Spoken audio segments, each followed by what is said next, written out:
years ago. What advice do you give to those new bands starting out maybe now who are entering their songs into Rock Search or wherever they are, and how can they succeed in today's music world? I mean, there's a couple of things some real honest advice I would give to bands that are starting out in today's world is, probably the first and most important is find fellow bandmates with the same level of commitment that you have, because it's a long, like if you're going down this road and you're trying to make it in this industry, it's a long road, and you need to have people that are just as committed as you, or else it just won't work. That's a huge thing. And the other thing that we learned at a young age is that if you have that kind of commitment and you have that kind of band, really there's no way to fail unless you guys screwed up yourselves, Right. Because at the very beginning of our career, we got dropped from a record label and we changed management a couple times, and in those moments, I remember thinking, like, this is where most bands break up. This is when most bands quit, and we knew that as long as we just don't quit, there's no one that can really stop us from trying to do this, and that was a big part of it.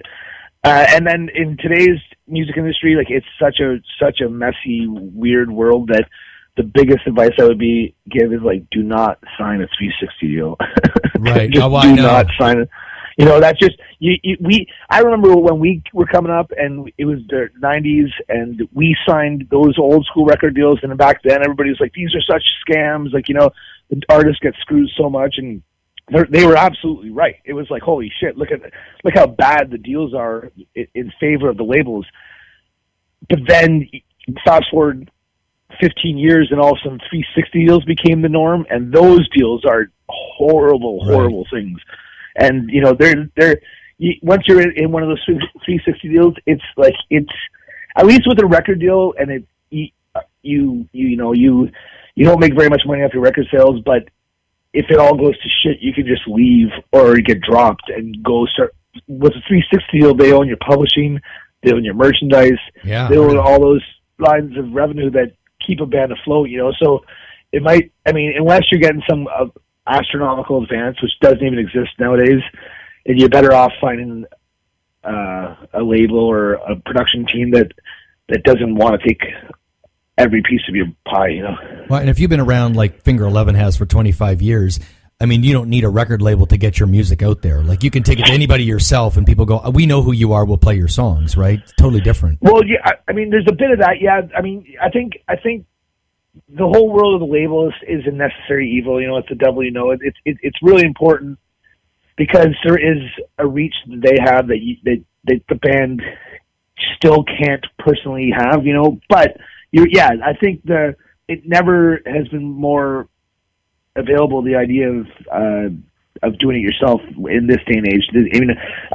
We're going through that right now with our label. I remember when we first started, we'd have this idea, like, we want to make this video or we want to make this thing, and the label would always get in between us and the actual project and try and, have some kind of control, where now the labels are, like our label now, Bicycle Music, they're so awesome about, like, hey, you guys want to do that? Let's do it. Like, you go do it.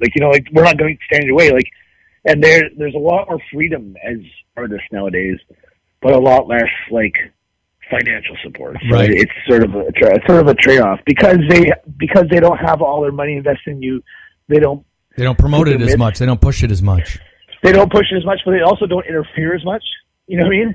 Back in the day when they used to have a lot of money invested in you, they'd interfere because they were nervous of it getting screwed up, and because they had all this money invested, right? So there's a neat new thing about, like, being able to, like, have some freedom as the artist is sort of come back, Another question Mr. Rock has here is maybe one of your favorite tunes to play live. Off the new record, I'd say there's a song called "Save Your Breath." That song has just got this wicked energy. It's got this big, massive, simple riff that is just so fun to play, and Scott's voice goes to that place that I just love hearing him sing at, where it's at the top of his range, and his voice, he has to scream to hit the notes. That's from the new record. That hands down is my favorite song to play live. But overall, I gotta say, like, I know this is a weird answer, but Paralyzer is so much fun to play live. I was going to ask you if you're sick of playing it yet. No, it's not. It's not that case. It's like the song itself achieved such success that it transcended the band and us as individuals. It just became a thing that just became so popular that when we play it, it's such a cool. We played with so many bands over the years that had songs of that kind of level of success, and you'd see when you'd open up for like Evanescence, and they'd play Bring Back to Life or whatever, and you'd be in the audience. You'd be witnessing this thing happening where the crowd is there to see. This is the song they're there to hear, and they know it so well, and it's just part of them, and they react with this sort of animalistic sort of excitement. And to have a song like Paralyzer in our repertoire, to finally have a song that has that kind of effect on people, I mean, I can't ever get sick of playing that. It's so exciting. Like when we start that song, it's like the song itself is its own rock star. You know what I mean? It's like as if Brad Pitt just walked out on stage. Like we've been on stage for an hour and they've been cheering and they've been having a good time, but as soon as we start that song, this different reaction happens. Like as if the special person just showed up, and it's really an amazing feeling. And also as a guitar player, that song is just a lot of fun to play. Yeah, I bet. Really sounds like it. Yeah, it's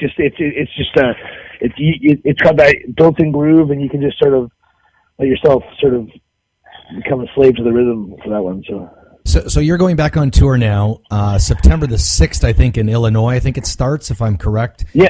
And it's a great day. September 6th is my birthday, so you guys just drink on me, okay, wherever you are. And what is it, Naperville, whatever it's called, Illinois? Yeah, I guess it's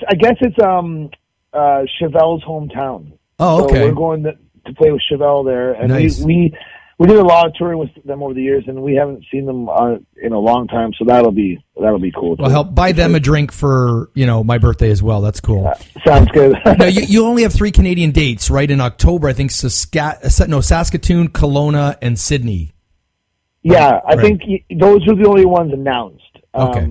That whole stretch from I think the middle of October till maybe the middle of November is going to probably turn into a big, long Canadian run. So perfect. So you might be close to home again, so we can come and check it out.